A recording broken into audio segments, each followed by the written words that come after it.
Hey guys, and welcome back to my channel. So today's video is a video that I honestly was looking for high and low before I had my YouTube channel. A lot of people compare these two foundations and I wanted to know which one to purchase.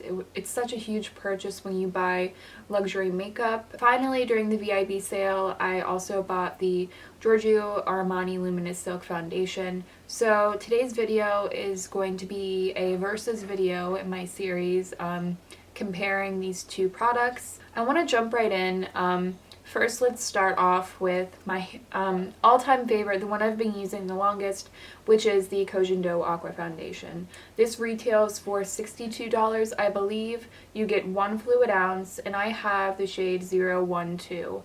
And this shade is a little bit more on the pinky side. It's not very, very pink like Dior foundations, but it's a little, it's pink to neutral. I'm very pleased with this foundation as a whole. It's a water-based foundation. It's very easy to build up. I find that it's very skin-like while still giving coverage. So the buildability is very surprising for such a thin skin-like foundation. I can barely feel it on my face once it's on. I don't care too much about packaging, but when I'm spending so much money on a foundation, that's when I start to care. Like, I want everything to feel really luxurious, and this definitely does. So one thing I really like about the Giorgio, which is probably my favorite feature, which I've already kind of touched on, is that it blends into the skin seamlessly. And it manages to build upon itself in a way that I can't really describe. I think that this foundation, if you put it on and you put it on right, people are not going to detect foundation on your face. You could build this up to definitely like a light medium coverage. For a foundation to look traceless on the face with that much coverage, I think it's really something special. This isn't a dewy finish, it's more like a natural finish, which is why it also has very good longevity. I can wear this for 8 hours, no problem, which is usually how long I'm wearing makeup anyway, and it really plays well with other products. And something that I think draws a lot of people to this foundation is that it is very suitable for dry skin. I have dry skin, and that is what ultimately drew me to this foundation, and it is really, really forgiving on textural issues. It also gives enough coverage to that you can actually justify the price.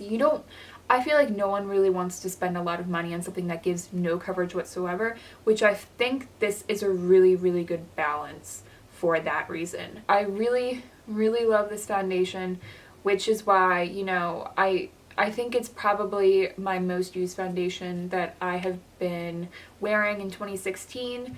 And I've only had it for like half a year. The Giorgio Armani leans a little bit more yellow for the shade selections.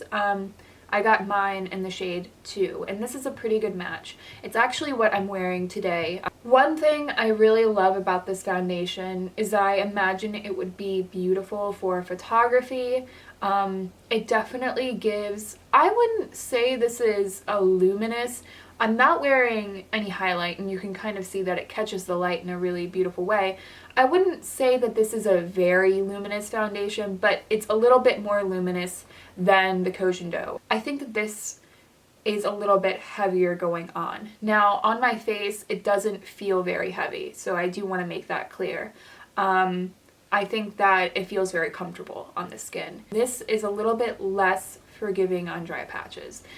I still think it is a good option for dry skin, but I do think that it is a little bit less forgiving. For example, when I was applying it today, I found that just around my nose, it was kind of clinging a little bit. Now, I apply most of my foundations with a beauty blender. That really helps to kind of sink it into the skin. I think that you need to take your time a little bit more with this foundation. It gives light to medium coverage very easily with one pump.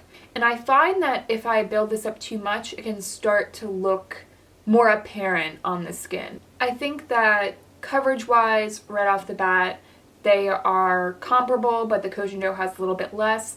But the Giorgio builds up a little bit more and looks a little bit more natural when it builds up. And I think the Giorgio Armani has trouble building up coverage. I will say with the Giorgio Armani, I find that if I touch my face after 4 hours, let's say, there's definitely a little bit of transfer. I don't hate when my makeup transfers. It's definitely not ideal, but if it's still on my face, then, you know, I'm fine with that. But I do find that it starts to break up around this area a lot quicker than the Cushion does. And also another kind of strange thing about the formulation of the Luminous Silk, it looks better an hour later than it does when it goes on. So it peaks, you know, it looks really good when you put it on. It looks its best about an hour after that, and then it declines after that. And I think I can get about a solid 6 hours out of this. After 6 hours, I find that it breaks up too much around here, and I find that it transfers too much to be really comfortable. I've also kind of noticed that the Luminous Silk can emphasize peach fuzz if you're not careful. You know, when I put it on, it almost looks like I've powdered my face a little bit, the way it clings on to some of the peach fuzz. Not in a very annoying way, not in a way that would make me not want to wear this foundation, but it is definitely something to keep in mind. The Giorgio Armani gives a little bit more of like an airbrushed finish. I find that my skin as a whole looks a little bit more like photo ready, and I think that the Cushion is a much more natural look.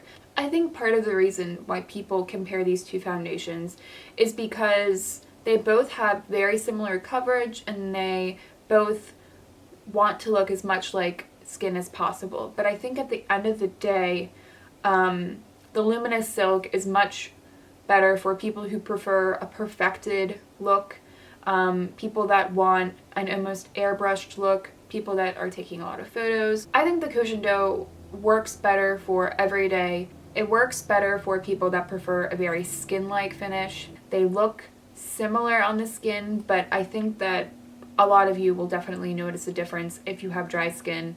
Cushion definitely works better for dry patches. Not that the Luminous Silk doesn't do well with them, but it doesn't exceed and really, really blend in. Personally, on like a day-to-day basis, I think I'm going to be reaching more for my Cushion. So I hope that this video was really helpful for you guys. Again, I've been looking for a video to really get down to the nitty-gritty about these two foundations. They're both two foundations I really, really enjoy. And again, it just depends on what you're going to be using day to day. So if this video was helpful, please give it a thumbs up and subscribe if you really enjoyed this video. Again, thanks for watching, guys, and I will see you in my next video.